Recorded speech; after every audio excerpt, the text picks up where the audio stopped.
So this is vlog 97. I have 4 vlogs to go before I reach 100 videos. I don't feel much benefit of doing this vlogs anymore because, well, I express some small amounts of my thoughts during the day, or I translate some Russian sentences from the books like Bonk, Galitshinsky, Yeshka into English, and these sentences give me the ideas of the vocabulary which I should know for some basic level, but which I can't really think of during my everyday activities or talking to myself in English. So just talking to me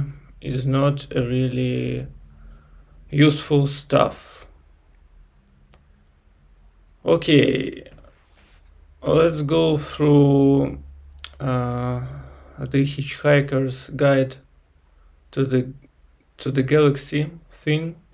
I recorded yesterday when I told about it to my friend, and I didn't recall the whole topic. I don't know how many years, maybe 10 years or something. Actually, I don't know really. I think first I read this stuff as a book in Russian, and then I watched this 2005 movie with Martin Freeman, and I remember the main idea about the Earth being a supercomputer, I think, from the movie, because in the book it was mixed with the main plot. So to get the whole idea, it was like a detective story. So I needed to read the books several times just to get the main idea behind this Earth thing. But with the movie it was more emphasized. Anyway, I remember that the guy who was the architect of rebuilding the Earth, was the British actor who played Victor in the Underworld series and franchise, the Underworld franchise, and he was the guide at Van Gogh's museum.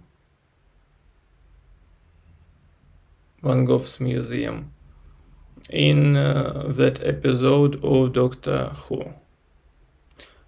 Anyway, yesterday I started to talk about, I tried to retell the plot behind the Hitchhiker's Guide to the Galaxy, and I recalled this main idea about the Earth.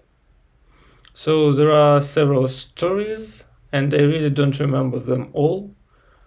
Like, first of all, this guy, Martin Dent, his house was destroyed because it stood in the way of the bypass which was planned a year ago. And in the beginning of the story, Martin Dent tried to prevent the destruction of his house, but then his friend came to him and explained that the fate of his house didn't matter at that moment anymore, because the earth itself should be destroyed, because there was this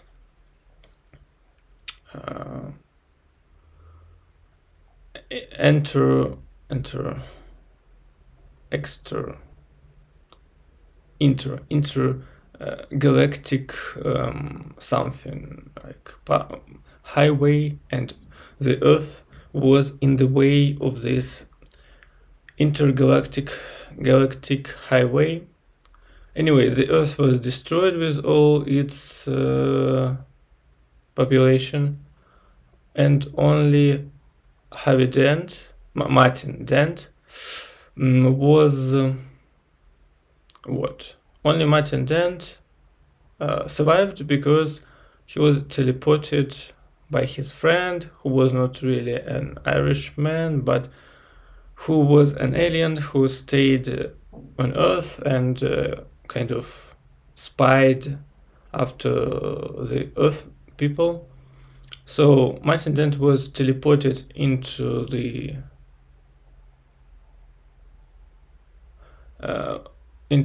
cosmos, and I don't remember the exact details. And then he and his friend, I think, they got into this first ship, which was piloted by some strange green something race of intelligent, I don't know, people.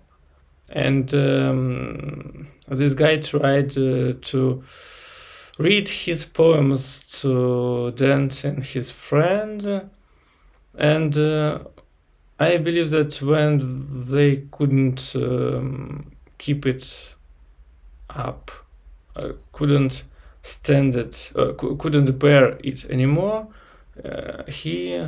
this alien threw them away out of his ship. So they stayed in the open space, in the vacuum, and it was like 1 over some huge number, like a billion of billions possibility that some spaceship will appear and would get them. Some spaceship would appear and would get them on board, and it happened that they were brought on board of one particular ship, which was some special ship which traveled by some possibility mechanism, and so Dent got on this ship, and then he started to travel with these guys over different locations. I'm not sure about his friend.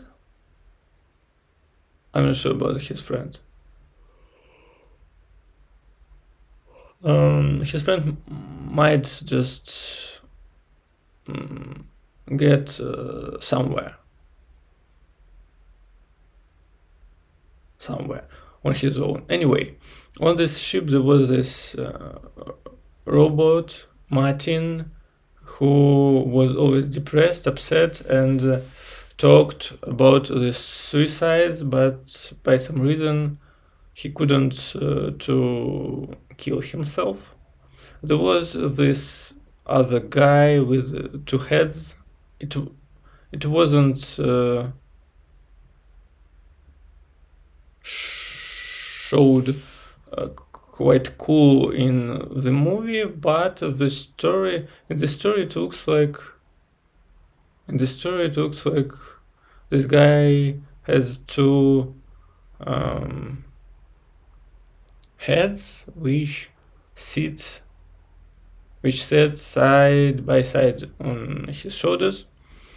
Anyway, he is one of the main characters in this story because he was the guy. Yeah, it was he that had stolen this probability ship from some spaceship port. And for some reason, this girl traveled with him on this ship. I don't remember why. Anyway, they all, let's say 4 of them, they all traveled in this ship through the galaxy and had lots of adventures. And at some point, they went to the place where these guys with 2 heads tried to resolve his own mystery of these 2 heads.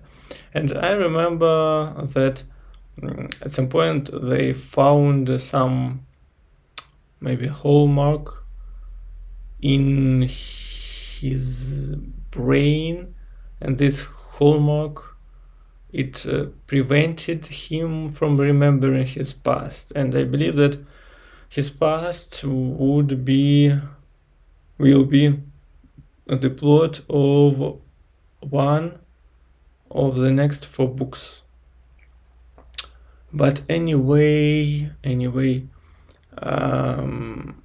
they traveled along Earth, along the universe, along the galaxy maybe, and then somehow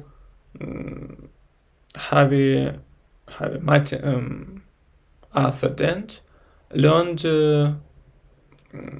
first of all the story of the Earth itself, that some intelligent race millions of years ago, this race, they wanted to know the answer to the main question of the universe, like the universe and everything, the question about life, the universe and everything. And they had built the supercomputer, and they programmed him to give the answer about this life, the universe and everything. And this supercomputer thought for some million of years, and generations of different people kept watch around this computer. They maintained it, and they waited for this computer to give the answer. And finally, this computer gave the answer. The answer to life, the universe and everything was 42. And when they asked him what that meant, he said that this was the answer, and to understand the answer they needed to get the question for which this was the answer, but he could not give the question because it could not give the question because it was not too powerful. But it was like AI, it's intelligent and everything. And this computer said that there would be a computer after him, and it would be very powerful, and its name would be Earth, and this particular computer would give the answer to, we would devise this question for the answer, which was 42. So I don't remember anything anything till the end, but at some point this Arthur Dent plus his crew teammates, they got somehow to this architect who rebuilt, who was rebuilding the earth from scratch, and he told them that this earth was built as this supercomputer, and it calculated had been calculating this question for the answer 42 during several billion years, and it almost had produced the answer, but it was destroyed during this intergalaxy something construction of the highway. And now this architecture almost rebuilt the earth, because he had an offer from his clients, and those clients were two white mice, and they were the ones who wanted to get the answer from the Earth supercomputer.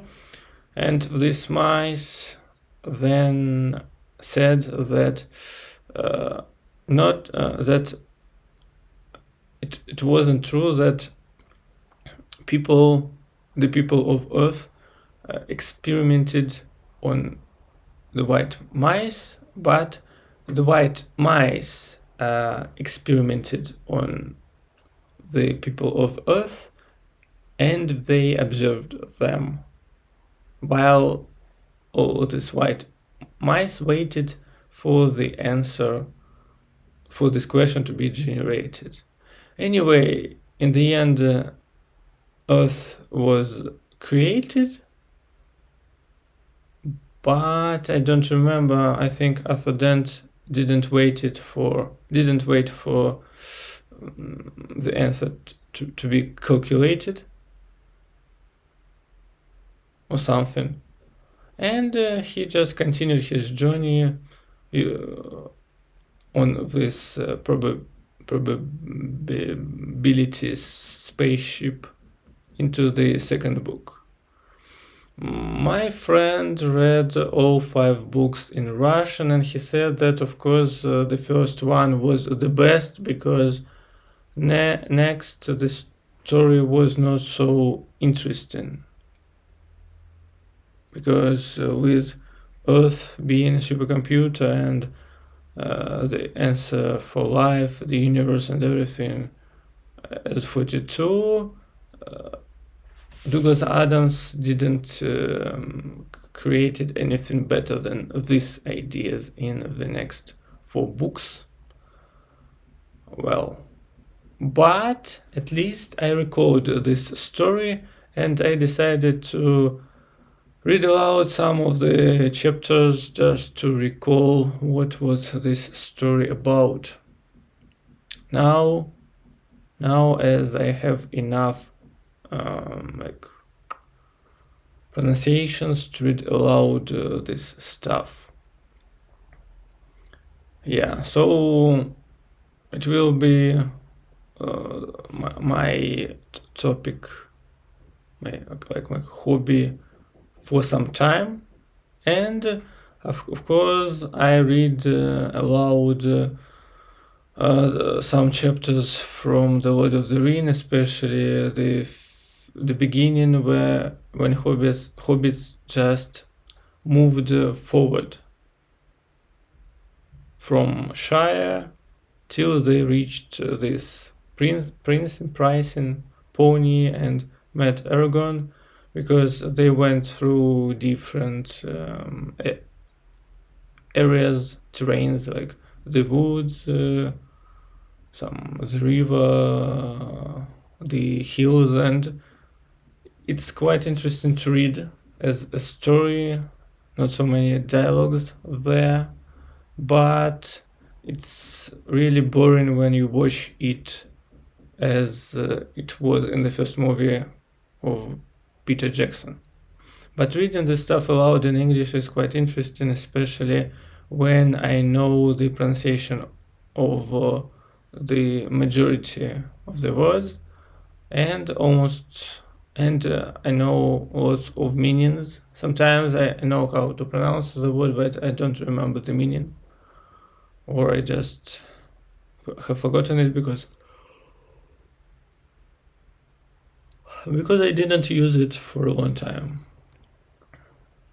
because I haven't been using it for a long time. So that's about the reading aloud, and maybe now I'm going through the words which I wrote down from the second unit of Navigate, from that vocabulary which was given in the end of this unit with the sentence examples.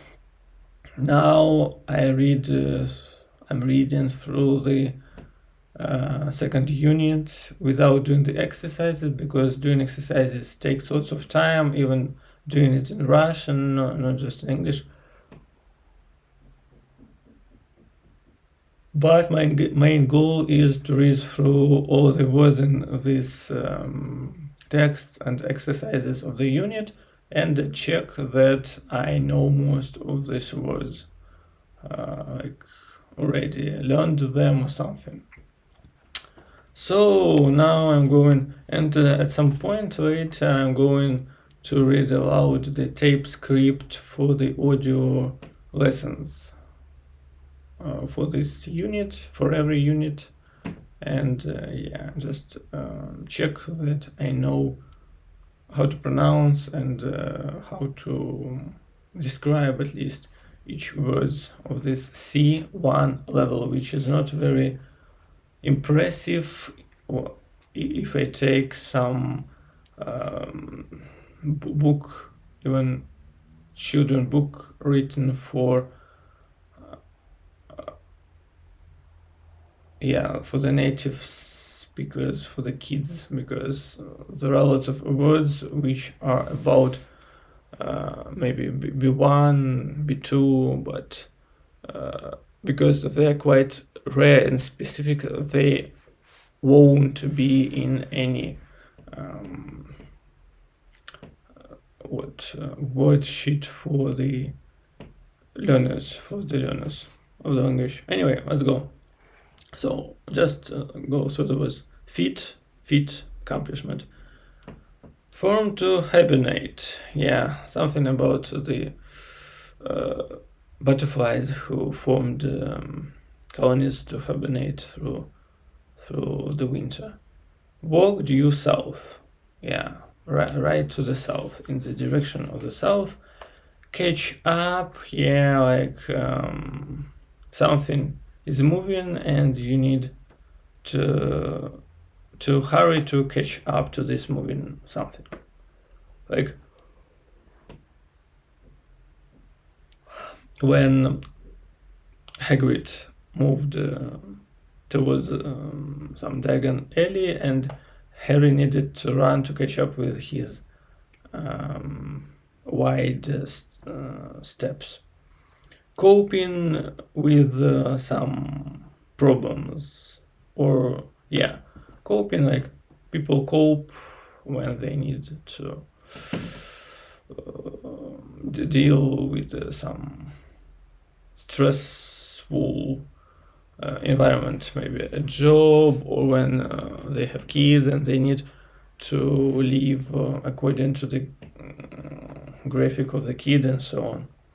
In essence, it's like the additional word when you use to describe something important, like In essence, Hitchhiker's Guide to the Galaxy is a science fiction story. Is a humorous science fiction story. Cut out music noise, like remove. Human brain can cut out some music noise and recognize some particular speech of a particular person, but the audio recorders, they record everything, every sound they hear. Hives are the hives, it's a little bit different. Hives is the type of allergy when you have some red your skin changes and some red stains or something appear on your skin and it itches. Enhance, yeah. Enhance means improve, entail, an effort. I don't remember. Okay. Enhance means improve from any RPG game when you can enhance your weapon, but entail an effort, which means involve some effort or require some effort. I didn't met this word anywhere except for the book, so I don't really know it well. Eventual aim. Yeah, eventually, final aim. Exceedingly impressive. Well, extremely impressive. Fiddle,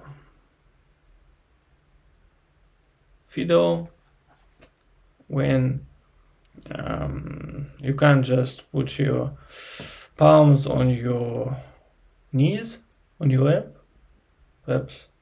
on your lap. Okay. Yes, you can't just put your hands on your lap and rest this way, but you need to do with your arms, with your fingers all the time. So to fiddle. Opt to means change, to do some choice. Some, like, many people opt to the vegan food nowadays. Facilitate, help, adhere to the rules. I think adhere to the rules means according to the rules. Do according to the rules. Behave according to the follow the rules. Okay. Sophisticated, something complex. To house something.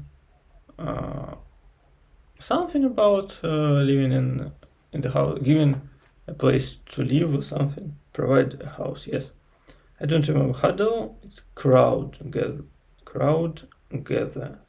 So huddle is a verb, and it means crowd gather. Incentive. Yeah, tax incentive or some incentive. It's a motivation which you can receive to do the task you need to do more effectively. Yeah, film sequence is just the set of scenes from some particular movie. Launch. Okay, we have launch, but I didn't write the letter N, so I have launch. Okay, line up. I think something creates a line. Arrange. So line up. Yeah, not like put in the line, but arrange. Put it in order. Something. Utterly astonishing. Yeah, completely astonishing. Okay, absolutely. Not least. The last but not least. From the outset. That's an interesting. I don't remember outset. Maybe from the start, from the beginning, from the outset. So this is unit 2. Okay. outstanding, exceeding expectation, impressive, part and parcel, like essential part of something, or included in something, part and parcel.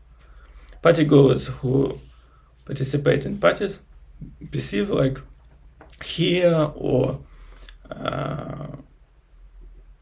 see or get the information through your senses. Notice, realize, perception. This is it. Perception, get the information through your eyes, through your hearing, observation, understanding. Pose a problem. So something poses a problem, which means something is a problem. Yeah, creates a problem. Prone. So he's prone to errors, which means he may create errors because he's prone to errors. He have this tendency to create errors, right? Affected by errors. Okay. Realize a dream. When you have a dream to become, I don't know, a Nobel laureate, and you become, and you eventually become, a Nobel winner, then you realized your dream. You realize your dream. Nevertheless, regardless of your age, you should be able to think for yourself anyway. Okay. Resilient, like something I think that can the ball is resilient, made of rubber, if it can hit the ball and then jump back. Resilience means to jump back. Strength, toughness. Okay. Slack off means to be lazy and don't do something which you need to do. Relax, reduce.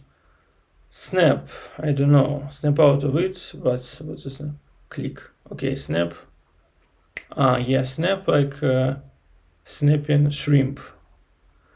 Soldier on means you gather your strength and you move forward and resolve some problem which you must resolve but you really don't want, or the problem is difficult.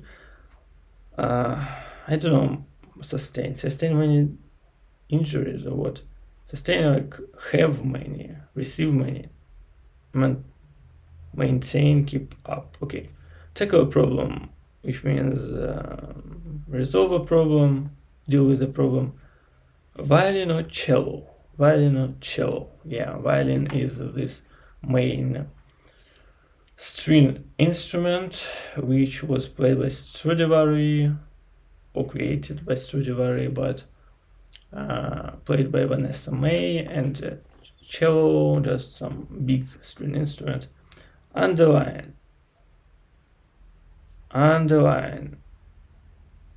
don't know. Maybe which lies under, or underline. Something which is kind of not seen on the surface, but it's under the surface. Fundamental. Okay. Wind up.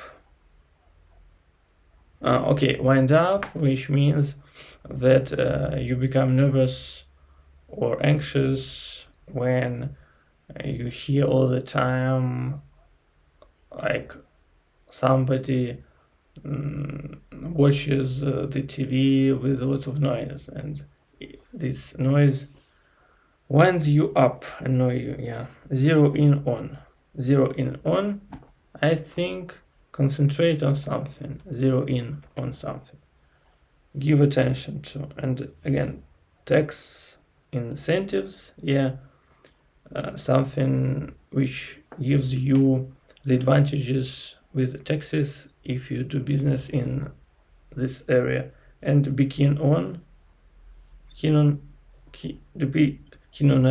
want something. I want maybe sex. Extraordinary.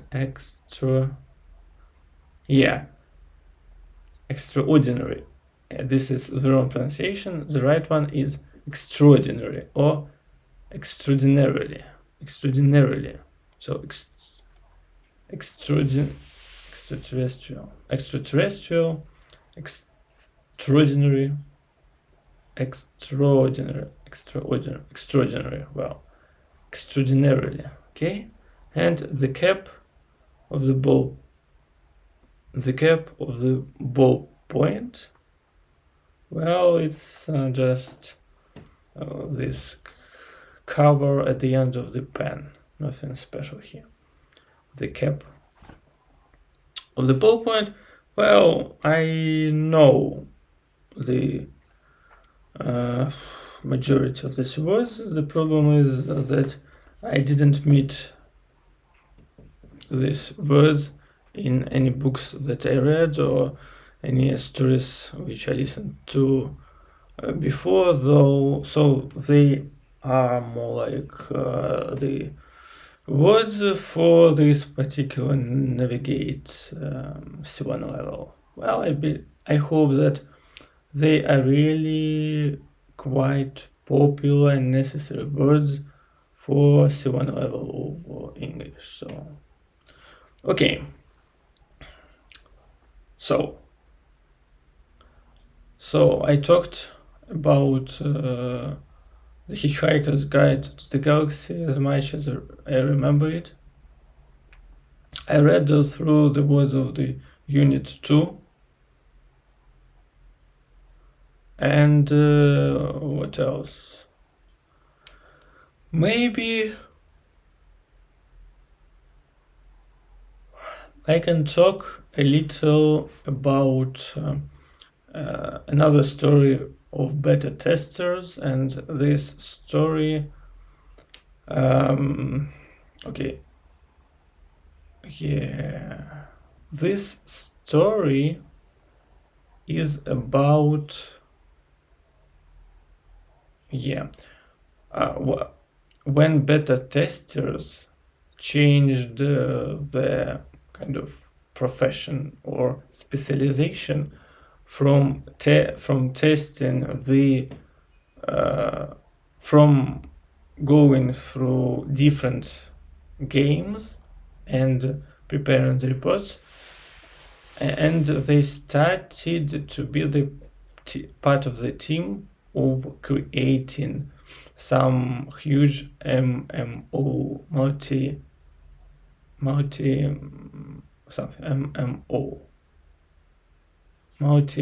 something online MMO game which was set in some technogenic apocalyptic world, like the last two parts of Fallout, not like the fantasy world of the epoch of K-Mirrors, the K-Mirrors epoch. So the story was like they returned from their May vacation, the vacation in May, and so the story itself is not very interesting in the beginning. I believe that this story was written after some break. So this author introduced all the beta testers again, like for the first time. And now he introduced them as not just the players of the game, but like the specialists. Like in the first like 30 stories, Xenobite was a clever programmer.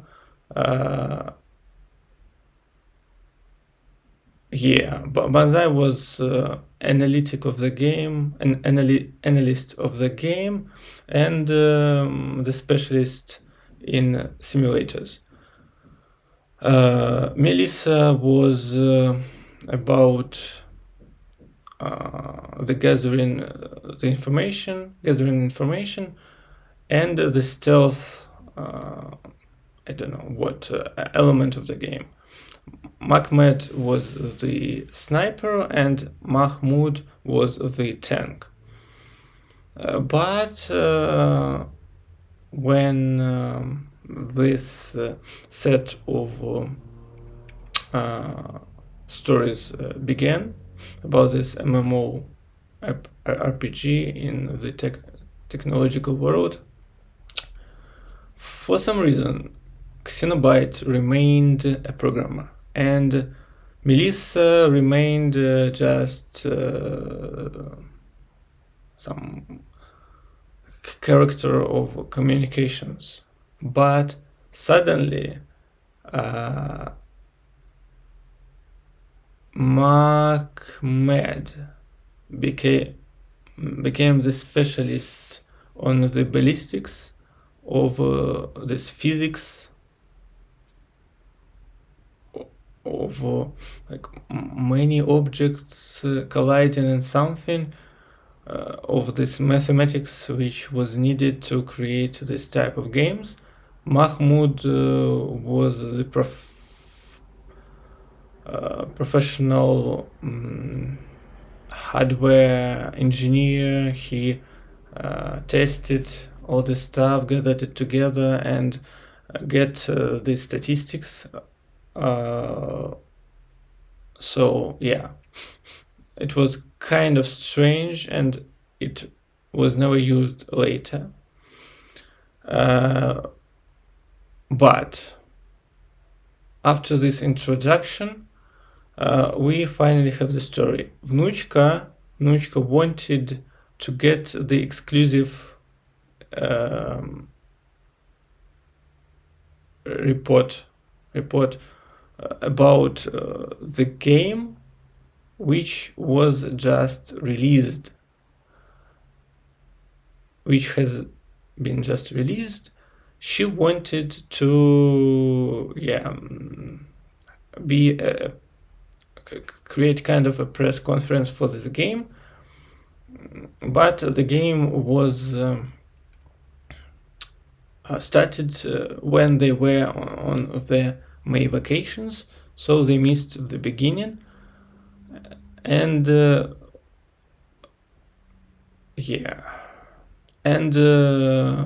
really,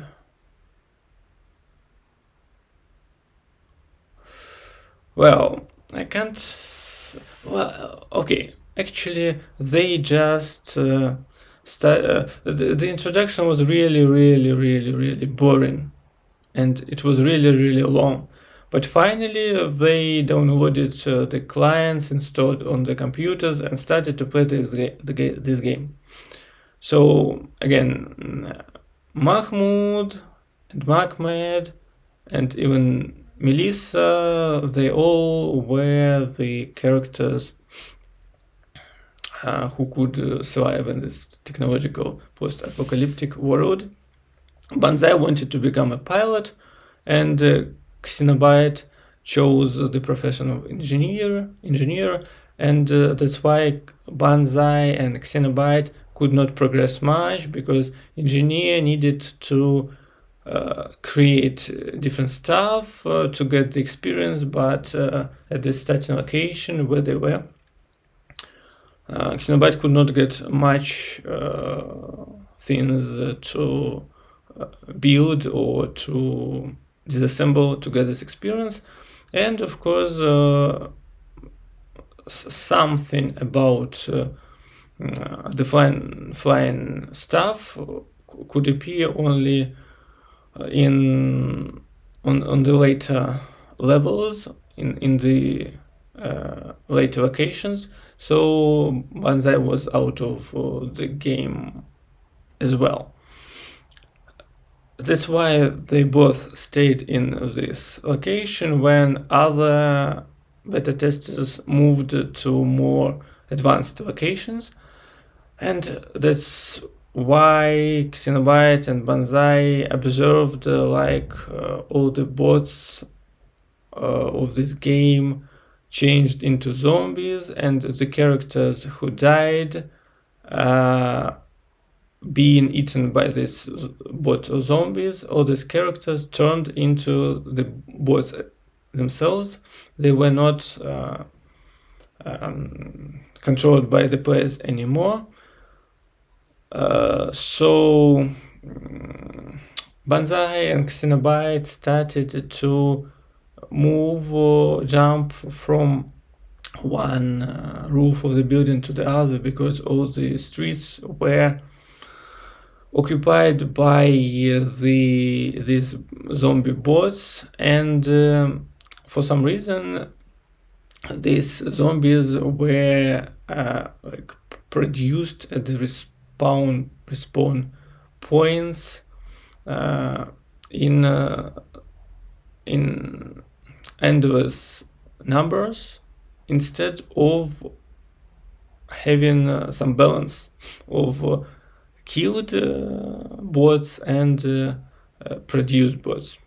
Anyway, Banzai connected to Mahmoud and the other beta testers through the communicator, and they moved somewhere to the center of the city, where other beta testers stayed on the roof of some high building. And most of the players just left the game because it was not very cool to fight against these zombies. They had not resources or any weapons. But Xenobyte decided and beta testers, they decided to solve this problem. Vnuchka started her recordings, and Melissa was the journalist again. And Xenobyte recordings. Xenobyte had the suggestion, the hypothesis that it was some planned way to destroy the game, because too many factors were happening at the same time. Like players who died, they just turned into zombies. Zombies started to be produced in endless numbers, and there were these bell rings which we used first to create a sacrifice for some unknown god of the city. And Xenobyte discovered that all these zombies took too much resources from the servers of this game, and when he flipped the coin in the air, this coin moved not smoothly, smoothly, but with some kind of jumps, like glitches from one place to another. And that meant that all these zombies that were produced were not planned by the administrators of the game, but they were this evil plan of some random player. And Xenobyte believed that because the game was announced and started so quickly, the developers didn't have proper beta testing. So maybe somewhere in this game there was a terminal. They developed a terminal, and when some evil bad user had discovered this terminal, he understood how to use it and started all these problems for the game and for the gamers. So Xenobite said that he wanted to check one particular building, and if this building was just how can I say this, useless lead, no lead, just empty attempt, then he would disconnect from the game, because he was not interested in playing this boring stuff anymore. And when they reached this building, 5 stories building, and they got from the roof to the 5th floor and opened the first door, they saw some place with lots of screens over the walls, and there was some bald guy with the tattoo behind the computers, and just Xenobite and Mahmoud just killed this guy, and Xenobite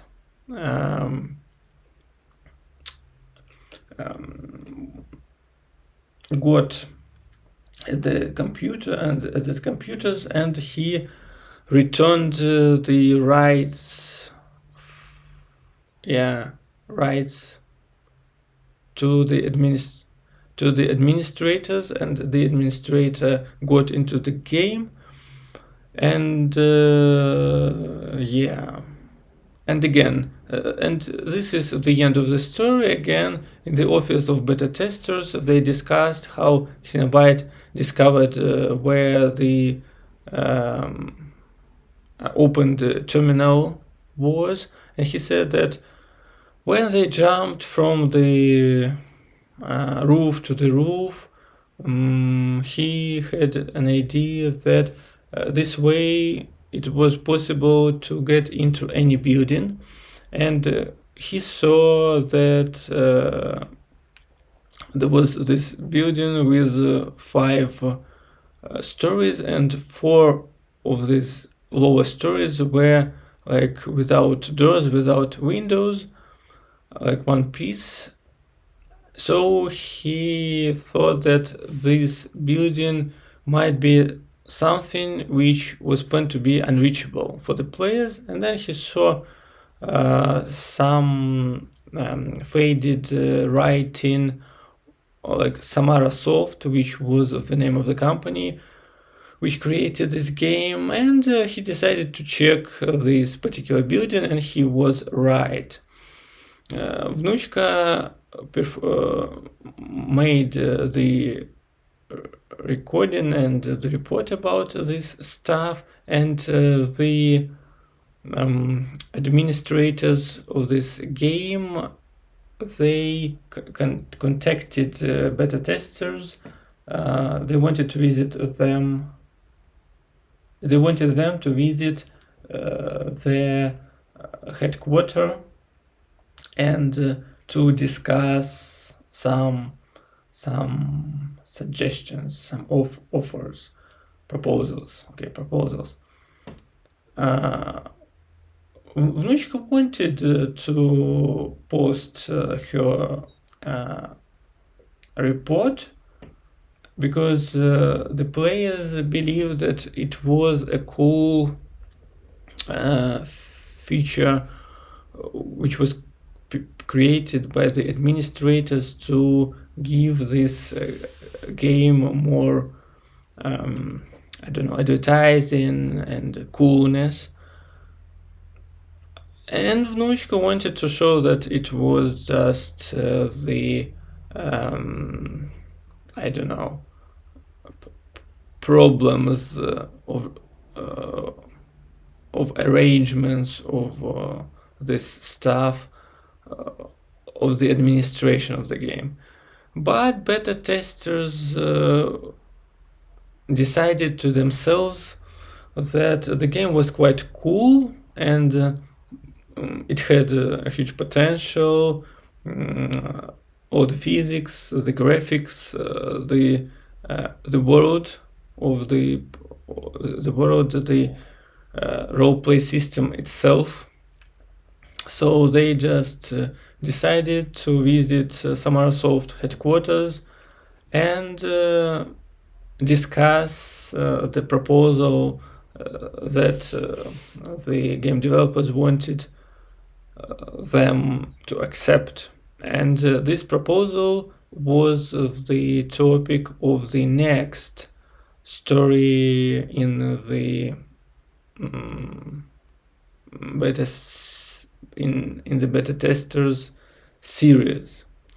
And with that, I have almost an hour of recording. It was not bad. I used as much English as I could, describing the stuff which I know quite well, because I reread this beta tester story several times, maybe 5 times.